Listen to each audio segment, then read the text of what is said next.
So these two guys lived in a mental asylum.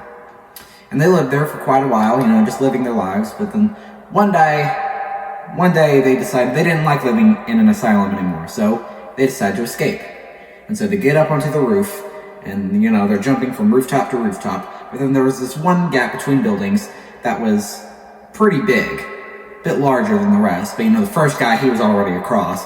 The second guy, he was just frozen still right in place. And so first guy yells to the other, "Hey, just come on, jump over here." And the second guy goes, "No way," because he was afraid of falling. And so the first guy goes, "Oh, I know, here, I have my flashlight. I'll turn it on and you can walk across the beam." And the second guy goes, "What do you think I am, crazy? You'll just turn it off when I'm halfway across." That joke broke the DC universe in half. Let me explain. Back in March of 1988, a Batman comic was released, written and illustrated by Alan Moore.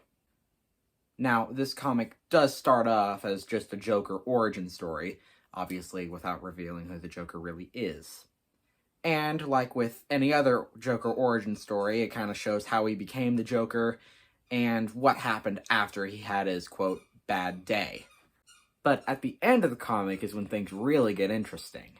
Because at the end of the comic, Joker runs out of ammo in his gun, which then Batman tries to tell the Joker that he can still be good, he can be a hero, but Joker declines. Which then he tells Batman the joke that I just told you, and it may have been his last. While not confirmed, it is theorized that at the very end of the comic, after Joker tells the joke, Batman may have killed the Joker. There is plenty of evidence at the end of the comic of why it could have been, but it's easy to argue both sides. Personally, I think Batman killed the Joker.